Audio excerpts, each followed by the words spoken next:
my people, and if you're listening live, watching this on YouTube, or checking us out on Spotify, you're most definitely my people. Thanks for checking out another episode of Botched, Bots, and Chair Shots. Tonight, we are incredibly hyped because tonight, joining me is a star unlike any other. He is a multi-time champion. He is quite possibly the only person on the planet who likes sweets more than me. He is Sweet Cheeks, Joey Silver. Joey, how are you? Thanks for coming on and chatting about some wrestling. Will, thank you so much for having me. I am super happy to be here on Botched Spots and Chair Shots. I love that podcast name. That's really cool. But yeah, doing well and excited to have this chat with you. Excellent, man. So I got to ask right off the bat, are you a lover of all things sweets, or do you have a specific favorite? I am a lover of all.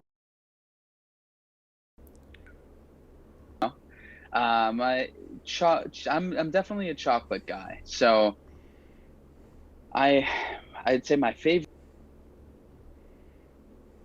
is Kit Kats, Twix. Those are like my top three guys. But coming in like honorable mention, we got the Hershey's Cookies and Cream, and we got Kinder Bueno, which is like kind of a new one, but I had it recently and it is phenomenal. Okay, so are you a cake or a cheesecake guy? Can I say both? That's a fair assumption. Chocolate cake, but do love me some cheesecake. Okay, so let's dive into some wrestling. Looks like you got some stuff coming up for UWA. You're chasing gold. How are things right now for you in the promotion? UWA, yeah, things are going well there. Coming off a loss, we had the Cell Block 6 match, which is kind of like the Indy version of an elimination chamber, where 4 guys are handcuffed to 4 ring posts, to each ring post, and then 2 guys start in the ring, and every few minutes, someone's handcuffs are undone and they're let into the match. So pretty cool concept. Didn't work out for me in terms of winning, but yeah, things are going well over there. I also got Full Faith Wrestling, where I recently won the heavyweight championship. But right after I won, a fellow by the name of Joe Ocasio came out, cashed in his Money in the Bank briefcase, and took the title from me. So I'll be going one-on-one with Joe just in 2 weeks from today, or from this past weekend. So what's the thing you do most that helps you prepare for a match? Like, what are some of your preparation techniques? So I will stretch, just kind of, jump up and down a few times, do some squats. I like to get a good pump with some resistance bands before I go out there, make sure I'm looking nice and beefy. But I go in pretty prepared in terms of, a game plan and, knowing the kind of attack that I'm going to be doing, the kinds of moves that I'm going to be doing, or trying to do at least. Yeah. So when you're preparing for a normal match and then you're preparing for a gimmick match like you were talking about before, what's the mentality like for each one? Is there a difference in how you prepare for each match, or is it always the same? You're just going in with the same mentality going in to win? I think with the Cell Block 6 match specifically, there's a lot more variables. And it's a multi-man match, so there's not only it was no DQ, but I've got 5 other personalities and 5 other bodies that I have to try to, eliminate from this match. And it's a lot harder to plan for that. So, in a one-on-one match, I could definitely, study tape on the one guy that I'm facing, or just prepare a little better so I can know his moves, know how to counter his moves, and figure out some interesting different ways to get into my own moves, and yeah, try to do something cool when I'm one-on-one. In-ring psychology. So when you're in a multi-man match like that, some guys are your size, some are a little bit bigger, some might even be a little bit smaller. How do you adapt person to person? So depending on the size of the guys in the match, it's going to really affect how I'm going to wrestle the match. If it's bigger guys, I know that I have to go a little more high flying. Maybe more dives, more a flip off the top rope or off the top turnbuckle. Um, just something that shows how I'm different and evade some of the bigger guys. When it's smaller guys, everyone's kind of flip flopping, flying, diving. Everyone's kind of doing their thing. So I try to be a little more comedic relief. Do something different that maybe people aren't used to in that match specifically. So you're speaking a little bit on it. High spots have a place in every story, but you talking about the comedic relief side of a match. Do you feel like that gives you an opportunity to display a little bit more technical side of it that the crowd's not going to be typically exposed to, given the styles of some of the other guys? Sometimes I think there's definitely opportunity to be a little more technical.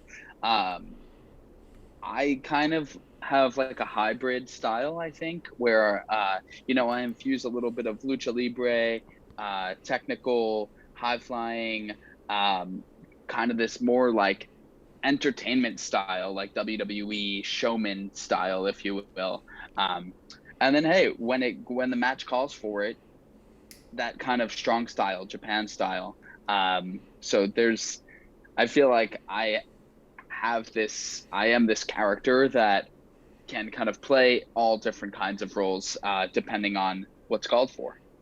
Do you feel in sports entertainment as a whole, using a very broad term there and not just pro wrestling, do you feel like it has become as much of the business as just wrestling alone has been, becoming an entertainer and being able to get the crowd on your side and get over with the crowd? Do you feel like the entertainment side of sports entertainment is now equal to the pro wrestling side of it? Yeah, I mean, look, that's when pro wrestling became mainstream, was when it became more sports entertainment. So you can argue that the pro wrestling at its core, like boil everything down, remove the gimmicks, remove the costumes, the glitz, the glam, and you'll have a bunch of pro wrestlers. But is that something that people really want to watch? Some people, yes. There's people that want to watch that, but I I view myself as a pro wrestler, but I also view myself as an entertainer. So I'm in the business of making moments and making matches mean something and telling stories.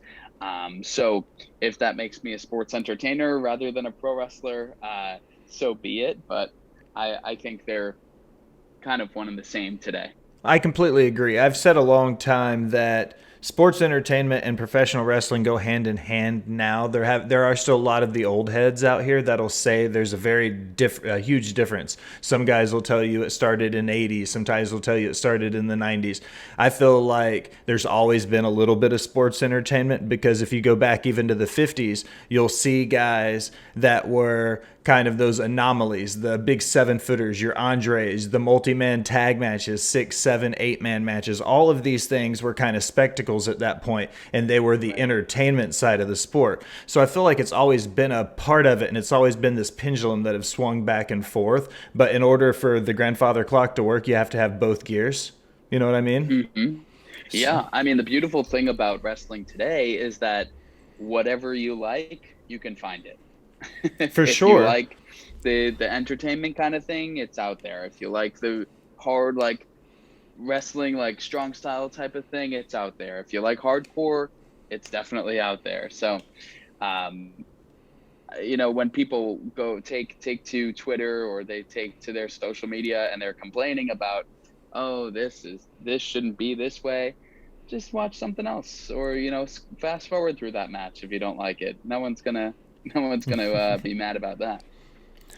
So let's go back in the time machine just a little bit. Where did wrestling start for you in two parts? One, as a fan growing up, like what wrestling were you exposed to? And then when you decided to become a pro wrestler, where did you start your training at?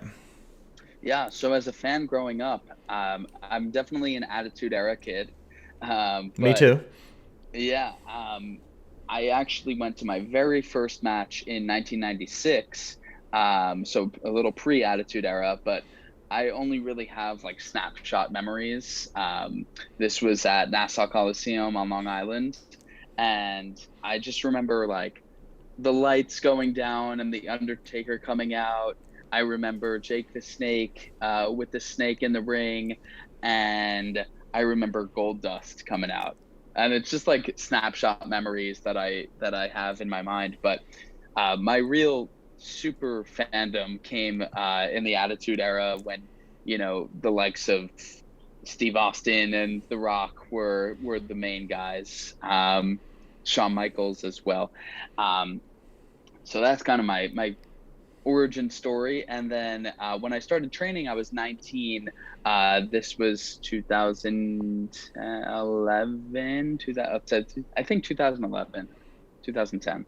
Um, and I started training at NYWC on Long Island. A lot of guys have come out of there.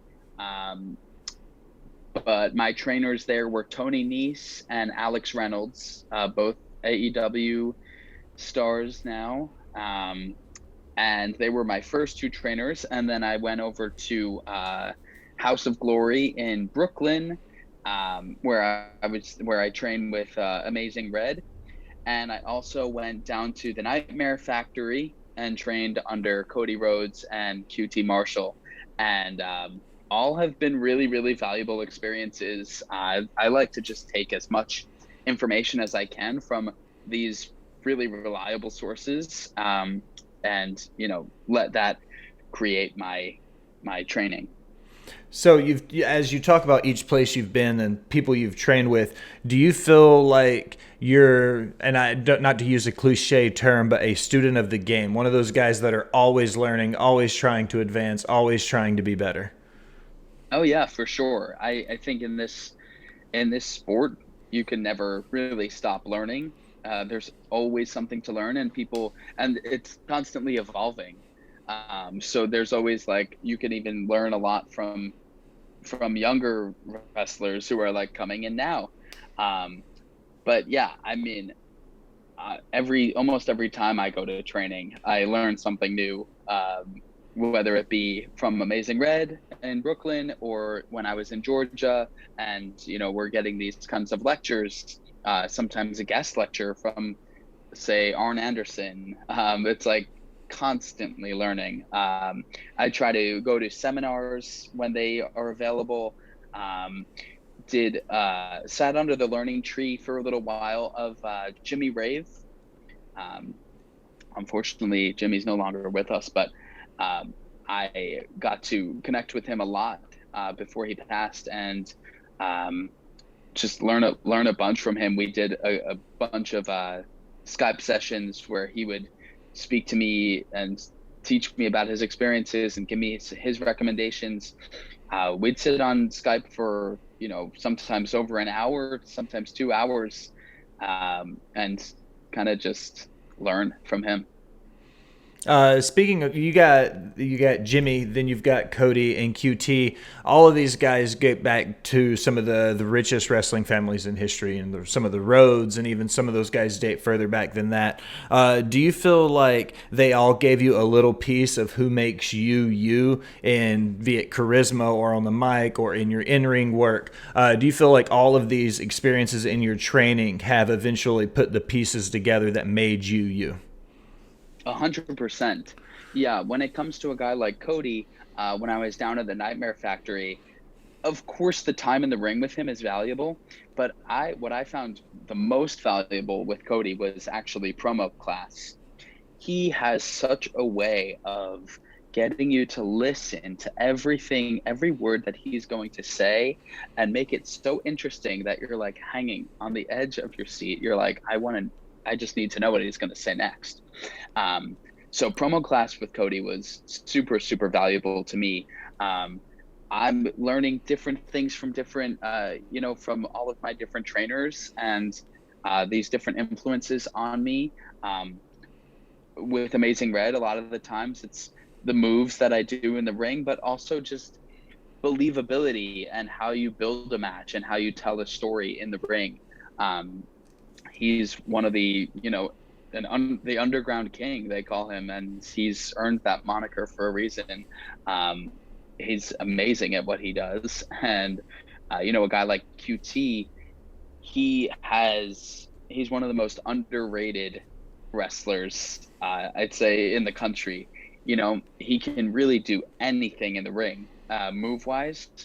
And then when it comes to telling a story in the ring, he's just one of those guys who's top notch. So, yeah, constantly learning and constantly growing.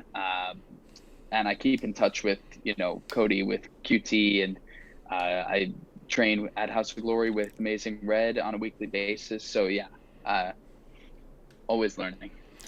Speaking on two things right there, you were talking about evolution in the ring and being able to tell that story. A lot of people have always said that the collar and elbow is kind of the once upon a time to every story you're told in a ring. Do you think wrestling is evolving past that to where you can tell a story without that being a part of it? Or do you think it's still an essential part to the story? You mean the actual collar and elbow tie up itself? Yeah, the symbolism of what it represents in the ring. I think you don't need it. It helps tell a story. It's the starting point. Anyone who starts training, that's going to be the first thing they learn before they step foot in the ring. Hopefully, if they're trained at a good school.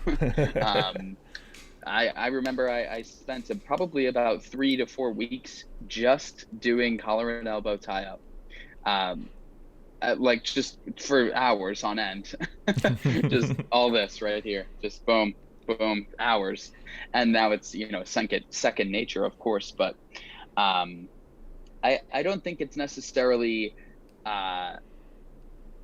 needed in every story. Sometimes you have like a blood feud where, all right, we're past the collar and elbow tie up, like I'm going straight for the jugular here. But it's definitely one of the fundamentals, I'll say. Having a chance to travel a little bit, you've talked about being up north, being down towards Georgia with Cody. What are the biggest differences you see from wrestling in the different territories, or what used to be the different territories? It's a little difficult to speak maybe to the territories. I think up north, there's probably more of an emphasis on the moves in ring, and I'd say down south there's a bit more of an emphasis on story. And I think you could probably tell that, like, just from old wrestling, watching like the Dusty Rhodes of this world and telling stories like that, or the Jerry Lawlers even. And then I think to like New York and WWE and even a lot of the indie wrestling now that I see in New York, it's like guys, even GCW, really like a great example of like a big indie that's, I'd say, primarily in the Northeast. There were guys there that just pull out like incredible, unbelievable moves. So I feel like there's a bit more of an emphasis on doing cool moves in New York and in the Northeast. An emphasis on maybe getting that big crowd pop versus that long-term pop, that instant gratification. Is that maybe a good way to look at it? That's a great way to put it. Yeah, for sure. So when was that first moment for you? You said you had little spotlight memories growing up. What was that first memory that you had it where you were like, this is what I want to do. This is what I want to be? I don't know if there was like a specific moment where I was like, this is it. I just always feel like this was what I wanted to do. I used to go to wrestling matches at Nassau Coliseum all the time. And it was just like a kid in a candy shop, pun intended. But like every time I went, it was the most exciting thing that I could possibly do. I would tell all my friends, tell like my family, and yeah, I just always loved it so much that it was just always what I wanted to do.